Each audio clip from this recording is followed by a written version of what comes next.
اور رات کے خاص طور پر اس ٹائم پر، اور پولیس میں تھانے کی سیکورٹی کے لیے ایک دو سے زیادہ ملازم نہیں ہوتے، انہوں نے اندر حوالات میں موجود ملزموں کی بھی نگہداشت کرنی ہوتی ہے اور بیرونی طور پر بھی گیٹ شیٹ کو بھی مین کرنا ہوتا ہے۔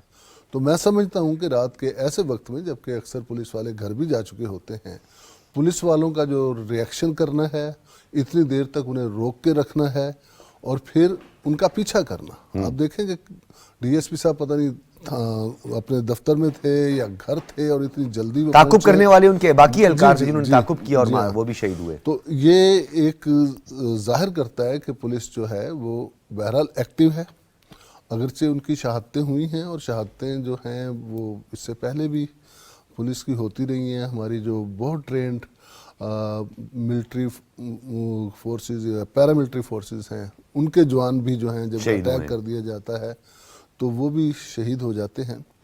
اور پولیس نے پھر ایک قانون کی لمٹ کے اندر رہ کے ہی کام کرنا ہوتا ہے کہ وہ ایسا نہیں ہو سکتا کہ وہ بالکل پکڑے اور مار دے اور یہ کرے۔ تو اور عام شہریوں کا بھی خیال کرنا پڑتا ہے کیونکہ کراس فائرنگ میں یہ واقعات بھی ہو جاتے ہیں۔ جی ہاں، تو میرا خیال ہے کہ ہمیں ان کو خراج تحسین پیش کرنی چاہیے۔ بالکل۔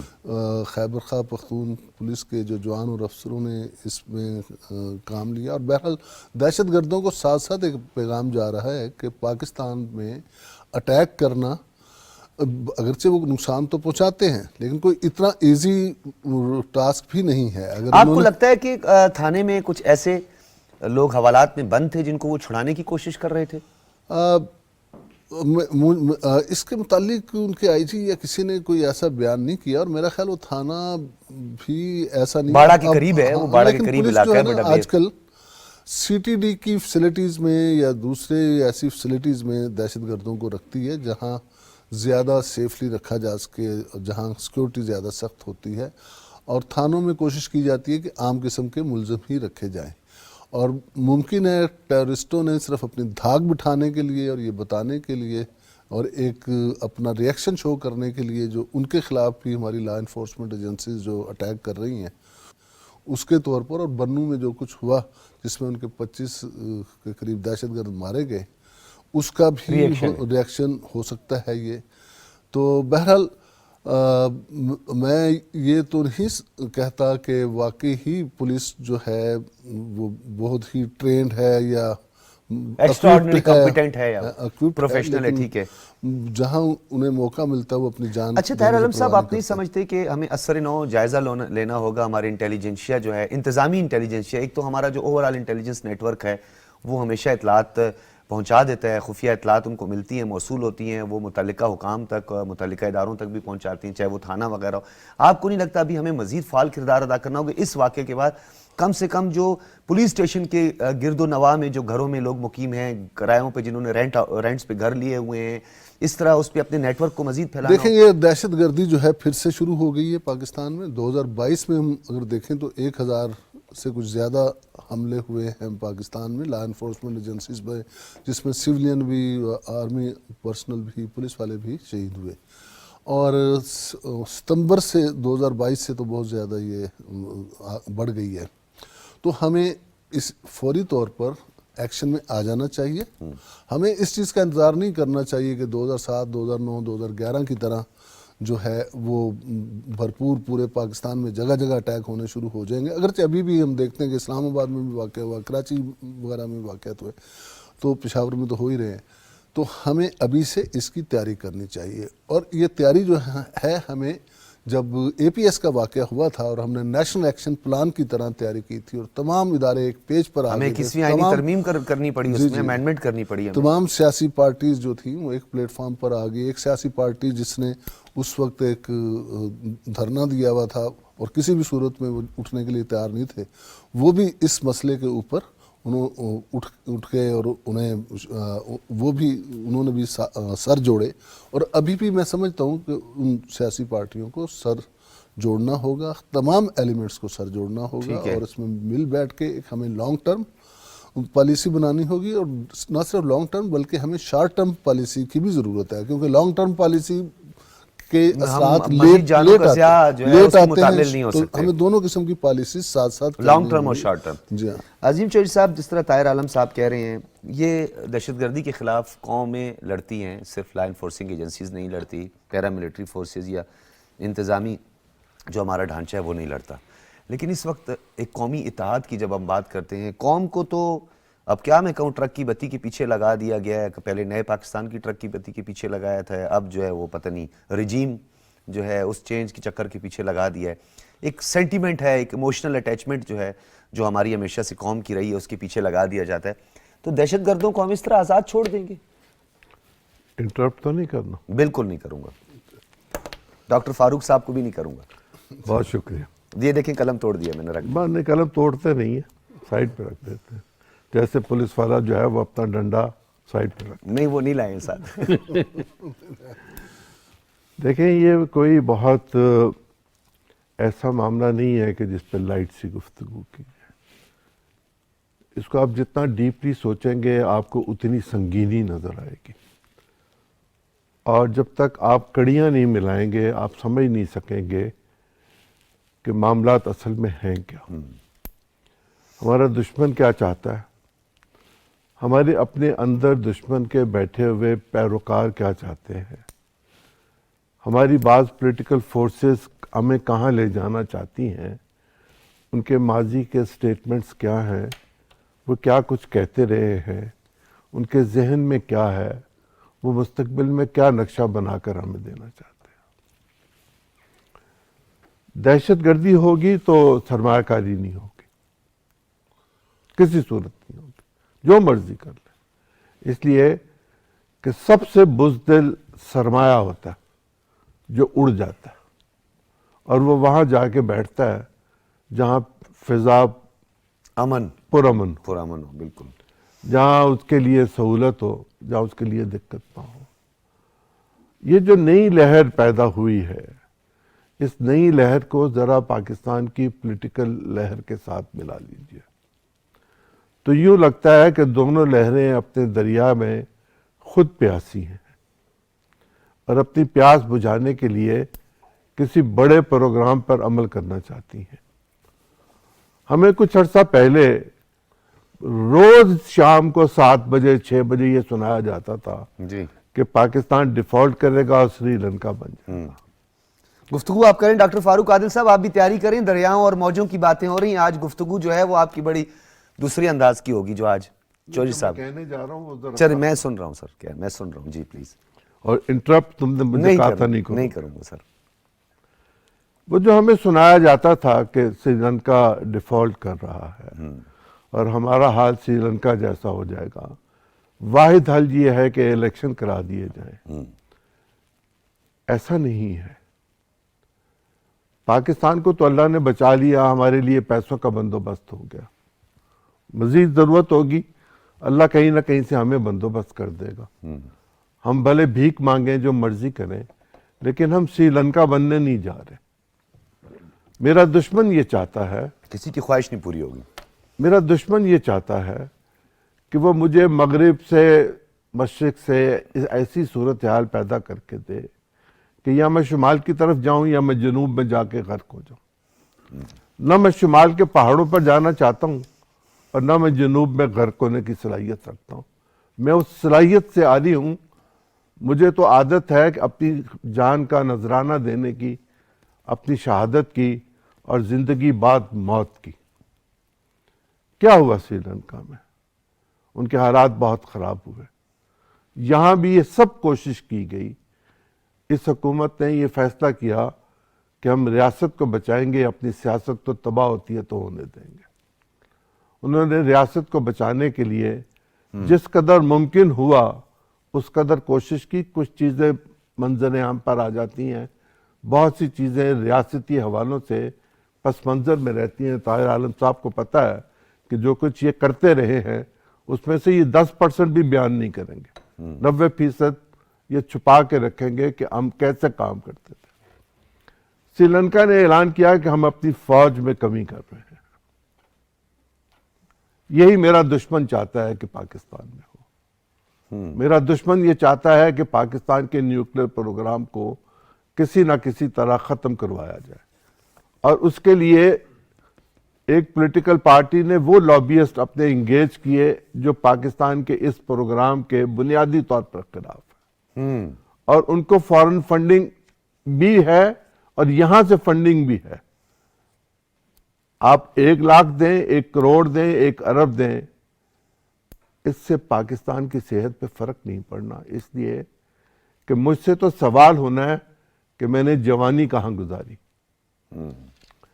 مجھ سے تو سوال ہونا ہے کہ میری تمنا کیا تھی. ٹھیک ہے, میری تمنا تو پاکستان میں رہ کے اس کی حفاظت کرتے ہوئے اپنی جان کا نذرانہ پیش کرنا ہے.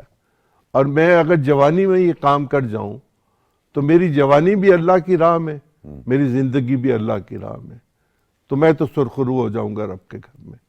لیکن میرا دشمن جو فساد فی الارض کرنا چاہتا ہے, اس کے لیے میں زمین تنگ کر دوں گا. ٹھیک ہے, جس کسی نے پاکستان کے حالات کے حوالے سے یہ ترتیب دے رکھا ہوا ہے کہ سری لنکا سے منطبق کیے جائے پاکستان کے حالات اور پاکستان کو دفاعی طور پر کمزور کیا جائے, جی بالکل, وہ منہ کی کھائے گا, انشاءاللہ اس کو مات ہوگی, سر عام مات ہوگی. بالکل. عظیم چودھری صاحب, آپ کی اس بات کو میں آگے بڑھاتا ہوں. ڈاکٹر صاحب یہ بتائیے گا کہ آپ نے دیکھا بھی کہ ہمارے ایک وفاقی وزیر سے ایک اسی طرح کا سوال کیا گیا, نظر آ رہا تھا پلانٹڈ تھا, نظر آ رہا تھا کہ ان سے بھی اسی طرح کا ایک سوال کیا گیا سندھ کو لے کر. پھر انہوں نے جو ہے وہ پتہ نہیں کہاں پہنچ گئے وہ موصوف جنہوں نے یہ سوال کیا تھا. آپ سمجھ گئے ہوں گے میں کس کی طرف اشارہ کر رہا ہوں. کیا یہ جان بوجھ کے ملک کو معاشی بحران, دفاعی طور پر کمزور کرنے کے لیے اور کھوکھلا کرنے کے لیے یہ تمام اٹیمپٹس ہو رہی ہیں؟ ایک طرف جو ہے خیبر پختونخوا حکومت جو ہے وہ آج محمود خان صاحب اعلان کر رہے ہیں جی کہ ہم تحلیل کرنے جا رہے ہیں اسمبلیاں, اور دوسری طرف اس واقعے پر رتی برابر کسی کی ایک ٹویٹ بھی نہیں آئی ہے اپوزیشن کی جانب سے. اچھا دیکھیے, اب میرے میں اتنی جرات تو نہیں ہے کہ شعیب صاحب کی طرف میں کہوں کہ آپ نے مداخلت نہیں کرتی, لیکن میری گزارش یہ ہوگی کہ تھوڑی سی بات آپ جس میں نے کب مداخلت کی ہے کہنا سر؟ چاہتا ہوں کہنے کی اجازت دیں. ایک مصرع ہے, اگر چاہوں تو نقشہ کھینچ کر الفاظ میں رکھ دوں. جی, آج جو چودھری صاحب کی گفتگو تھی کیا ان کا انداز تھا؟ پیش کر رہی تھی, وہ مختلف وہ آپ کے سامنے نقشے پیش کر رہے تھے اور آنکھوں کے سامنے آ رہے تھے. تو میں یہ کہوں گا کہ چودھری صاحب, اور اس کے علاوہ جو انہوں نے زندگی کے بعد زندگی کا ذکر کیا تو خطبہ جمعہ کا بھی لطف آیا. تو حالات حاضرہ اور خطبہ جمعہ کو ملا کے چودھری صاحب ایسے لکھنے کا تکلف کرتے ہیں تو ایک یوں سمجھیے, میری آواز آ رہی ہے نا آپ کو؟ جی بالکل آ رہی ہے سر, تصویر کے ساتھ. اچھا, تو بیسیکلی تو ہمیں ایک ایسے خطیب کے طور پہ ہمیں دیکھنا چاہیے, دیکھنے کی خواہش ہے جو عشاء کے بعد شروع ہو اور فجر کی اذان تک چلتا رہے اور ہم ان کی گفتگو سے لطف اٹھاتے رہیں اور اس میں نقطے ملتے رہیں. اب جو انہوں نے نقطہ بیان کیا مجھے اسی پہ بات کرنی ہے. نقطہ اس کو اگر میں عامیانہ الفاظ سے بیان کروں تو وہ یہ ہے کہ برے کو نہیں کی ماں کو مارو. تو برے کی ماں کون سی ہے؟ یہ تھوڑا ہی عرصہ ہوتا ہے, اکنامکس آپ سارے اس پرچے کو جانتے ہیں, دنیا کا بہت بڑا معیشت کے بارے میں ایک ویکلی ہے. تو معیشت اس پرچے نے یہ بتایا کہ پاکستان میں برے کی ماں کون سی ہے. پاکستان میں برے کی ماں وہ ہے کہ جب پاکستان کی معیشت ٹھیک ہونے لگتی ہے وہ کوئی نہ کوئی اس کو ضرب لگاتا ہے, اور وہ اس سے نام لینے میں کوئی تکلف نہیں کیا. اس نے کہا کہ جس وقت پاکستان کی معیشت ٹھیک ہونے جاتی ہے عمران خان کوئی جھٹکا دے دیتے ہیں. عمران خان نے جھٹکا آپ کو وہ دیے, پنجاب اسمبلی کا جھٹکا جب آپ جنیوا میں کامیابی سمیٹ کر لا رہے تھے, جب آپ سعودی عرب سے کامیابی سمیٹ کر لا رہے تھے, جب آپ امارات سے کامیابی سمیٹ کے لا رہے تھے, تو اس موقع پر عمران خان نے آپ کو ایک جھٹکا دیا پنجاب اسمبلی کی تحریر کا. اس کے بعد جھٹکا دیا خیبر پختونخوا اسمبلی کی تحریر کا جو ایک پائپ لائن میں ہے. جی, اس کے ساتھ ساتھ یہی معاملہ اس گزشتہ پورے 4 سال کے دوران کیا رہا. یوں سمجھیے کہ 15 اگست کو جب افغانستان میں تبدیلی آئی تو پاکستان کی سرحد کس نے کھولی؟ پاکستان کی سرحد کھول کے کس کو ایسے لوگوں کو وال در وال پاکستان میں داخل ہونے کی اجازت دی جو مسلح تھے، جو اس امریکی اسلحے سے مسلح تھے جو امریکی یہ افغانستان میں چھوڑ کے گئے تھے. ان کی یہ پہچان نہیں تھی کہ وہ مسلح تھے، ان کی ایک پہچان یہ بھی تھی کہ وہ پاکستان کے آئین کو نہیں مانتے، وہ پاکستان کے نظام کو نہیں مانتے. اور عمران خان کے جاتے ہی انہوں نے مسئلہ کھڑا کر دیا. انہوں نے کہا کہ ہم بزور شمشیر اپنا نظام نافذ کرنا چاہتے ہیں، جسے وہ اسلامی نظام کا نام دیتے ہیں، حالانکہ وہ اسلامی نظام نہیں ہے. حالانکہ پاکستان کا آئین دنیا کا بہترین آئین ہے جس میں اسلام کی ضمانت دی گئی ہے، اور وہ سارے راستے کھول دیے گئے کہ اگر کوئی کسر رہ جائے تو آپ اس کو اسلامی بنا سکتے ہیں. تو اس چیز کو عمران خان کی حکومت میں ایسے ایلیمنٹ کو پاکستان میں داخل کیا گیا. ایک طرف آپ پولیٹیکلی چیزوں کو خراب کرتے ہیں، دوسری طرف دہشت گردی کے ذریعے پاکستان کے استحکام کو خراب کر رہے ہیں. یہی نشاندہی کی تھی اکانومسٹ نے کہ عمران خان پاکستان کے استحکام کو خراب کر رہے ہیں. پاکستان کے استحکام کو کیوں خراب کیا جا رہا ہے؟ اس کی اب آپ اس کو دو طرح سے لیں. جب عمران خان کی حکومت تھی تو اس وقت انہوں نے مجرمانہ غفلت کا مظاہرہ کیا پاکستان کی معیشت کو ٹھیک کرنے کے سلسلے میں، اور انہوں نے بعد میں سری لنکا کا نام دیا. اس سے پہلے وہ انتظام کر کے گئے کہ پاکستان سری لنکا بنے. میں صرف آپ کو ایک مثال دوں گا. جیسے ہی عمران خان کی حکومت اقتدار میں آئی، عمران خان اقتدار میں آئے تو اس وقت پاکستان کو ایک قرضے کی قسط دے دی تھی. اور آپ کو پتا ہے کہ قرضے کی قسط دینے کا معنی کیا ہوتے ہیں اور نہ دینے کے معنی کیا ہوتے ہیں. پاکستان کو پیسوں کا انتظام کرنا تھا، آپ کو پتا ہے کچھ وقت لگتا ہے انتظام کرنے میں. اس انتظام کرنے میں وہ جو بکرات وزیر خزانہ تھے عمران خان کے، انہوں نے بھی کوئی دلچسپی نہ دی اور خود عمران خان کو بھی دلچسپی نہیں دی. اس کے بعد جب سر پہ آ پڑی بات تو جنرل باجوہ متحرک ہوئے اور وہ کہیں سے پیسے انتظام کر کے لائے اور وہ قسط کی گئی. یہ پہلا جو ہے مظہر تھا عمران خان کا پاکستان کے ساتھ وابستگی اور پاکستان کے حالات کو ٹھیک نہ کرنے کے سلسلے میں. اس کے بعد مسلسل یہ کام کرتے چلے گئے اور چیزوں کو بگاڑتے چلے گئے. ایک طرف معیشت، ایک طرف آپ کی دہشت گردی. اب اس کا نتیجہ کیا نکلے گا؟ میں نے آپ کی خدمت میں کل بھی عرض کیا تھا، اس کا نتیجہ ایک ہی نکلے گا کہ پاکستان میں غیر ملکی مداخلت کا راستہ ہموار کیا جا رہا ہے. کہ وہ کس کی مداخلت کا راستہ ہموار کرنا چاہتے ہیں؟ وہی جن سے فنڈنگ لے رہے ہیں. تو ضرورت اس بات کی ہے کہ عمران خان کے یہ رشتے توڑے جائیں اور عمران خان کو وہاں پہنچایا جائے جہاں پاکستان کے خلاف کام کرنے والے مجرموں کو پہنچایا جاتا ہے. ٹھیک ہے، یہ آپ نے جو بات کی ہے ڈاکٹر صاحب، آج امید ہے کہ میں نے آپ کو اور چوہدری صاحب کا بالکل تسلسل نہیں توڑا، نہ ہی میں نے انٹرپٹ کیا ہے. اب عالم صاحب کی طرف جاؤں گا. طاہر عالم صاحب، غیر ملکی جی پلیز جی کریں سر پلیز. پھر مجھے کافی نہیں پلائیں گے آپ؟ پہلے بھی نہیں پلائی تھی. میں آپ کو صرف یہ کہنا چاہتا ہوں کہ یہ سچویشن جب تک عمران خان کو یہ آزادی میسر رہے گی پاکستان کے حالات کو خراب کرنے کی اور سیاسی اور معاشی اعتبار سے عدم استحکام پیدا کرنے کی، ہمارے معاملات نہیں رکیں گے. ہماری فورسز، ہماری پولیس اپنا کام کر رہی ہے، لیکن جو منصوبہ صاحب کے ہاتھ کھلے ہیں وہ کس طرح لڑیں گے ان بیچارے ان لوگوں کے ساتھ؟ ٹھیک ہے، تو یہ نہیں ہو سکتا. آپ کو بالآخر قدم اٹھانا ہے اور عمران خان کو وہاں پہنچانا ہے جہاں ملک دشمن ہوتے ہیں ان کو نقصان پہنچانے والے. ٹھیک ہے. طاہر عالم صاحب، آپ کی طرف آؤں گا. ایک تو وہ جو غیر ملکی مداخلت کا جواز پیدا کرنے کی کوشش پوری دنیا میں، رجیم چینج کا نام لے کر ہماری سفارتی تعلقات کو خراب کرنا، وہ تمام چیزیں ایک طرف. میں اسپیسیفک آؤں گا. آپ کا جو سیکٹر ہے یا جو آپ کا پولیس ہے، بہت قربانیاں دی، آپ نے بھی ذکر کیا اور ہم خراج تحسین پیش کرتے ہیں. آپ نے شہداء کو، ابھی جو پشاور کے شہداء ہیں جو پشاور کا تھانہ سربند کے، لیکن یہ بتائیے کہ پولیس کا مورال بلند کرنے کی ہمیشہ بات کی جاتی ہے کہ پولیس کا مورال بلند کرنا ضروری ہے.